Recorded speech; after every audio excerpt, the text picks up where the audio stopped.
मुग्धा और उसकी सास के बीच पूरा समय सास के किसी न किसी काम को लेकर मतभेद चलते ही रहते हैं। बहू, ओ बहू, जरा चाय बना दे। मुग्धा चाय लेकर आती है। ये लीजिए, और कुछ चाहिए?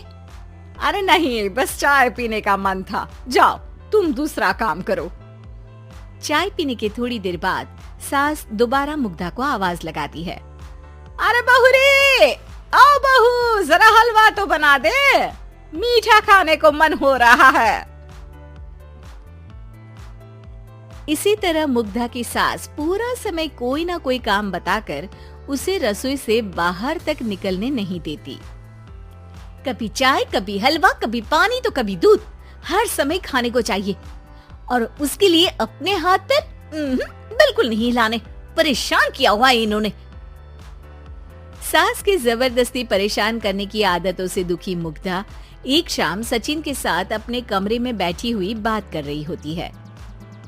सुनो जी, मम्मी जी की ये जानबूझकर मुझे परेशान करने की फरमाइशों से मैं बहुत फ्रस्ट्रेट हो चुकी हूँ। पूरे दिन में एक सेकंड का आराम नहीं मिलता। रसोई से बाहर कदम रखती नहीं कि बहू ये बना दे, बहुरी वो बना दे। अरे इनकी फरमाइशें चलती ही रहती है। अरे मुग्धा, माँ खाने की शौकीन है पर उम्र हो चली है, खुद खाना नहीं बना सकती, इसलिए तुमसे बोलती है। अरे तो शौक भी उम्र देख कर रखने चाहिए ना। समझ में नहीं आता, हर समय फेविकॉल का जोड़ लगाए सोफे से चिपकी बैठी रहती है। इतना सब डाइजेस्ट कैसे हो जाता है उन्हें? अरे तुम मेरी माँ से इतनी नफरत कैसे कर सकती हो?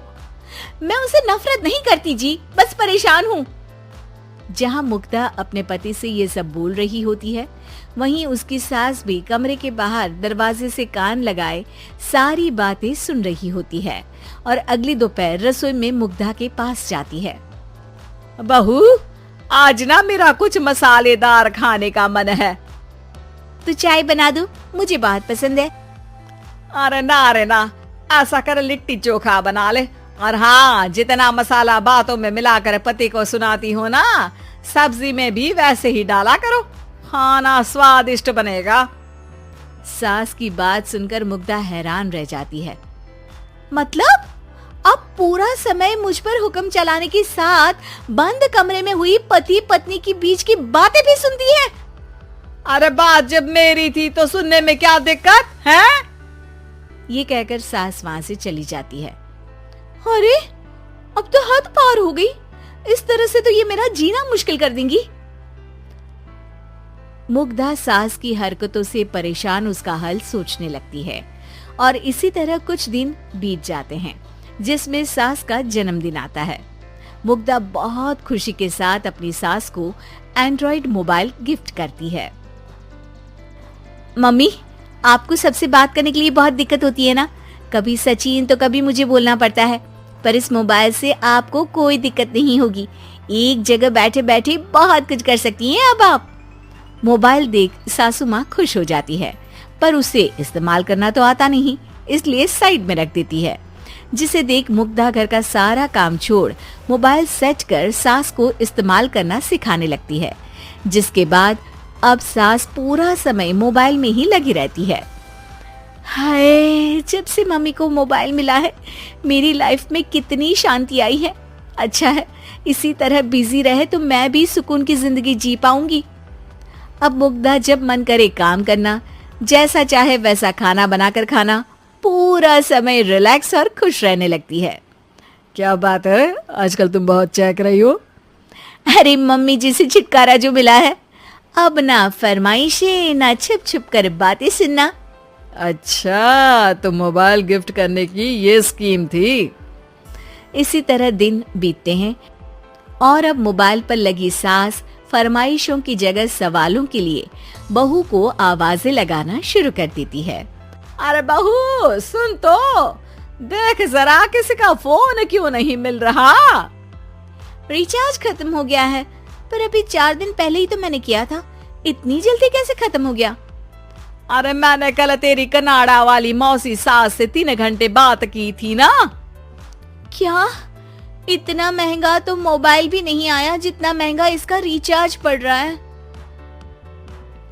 इसके बाद तो जैसे मुग्धा के दिन के 24 घंटे में से 20 घंटे सास के पास उनके मोबाइल रिलेटेड प्रॉब्लम सॉल्व करने की ड्यूटी ही बन जाती है।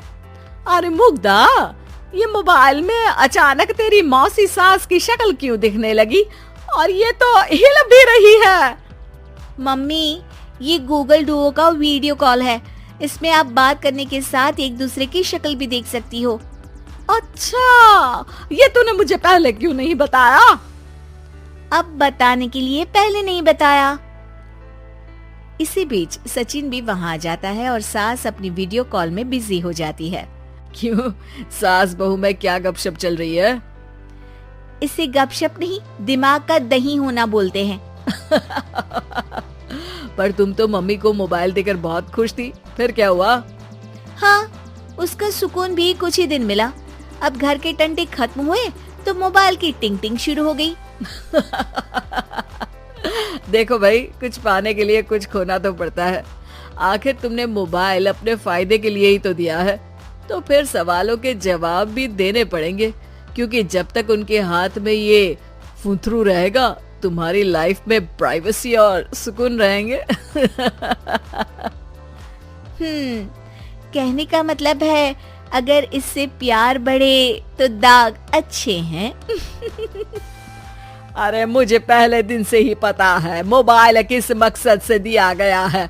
भूलो मत, इससे पहले मैं बातें ही सुनती थी। सास की ये बात सुनकर मुग्धा शॉक में और सचिन हंसता रह जाता है।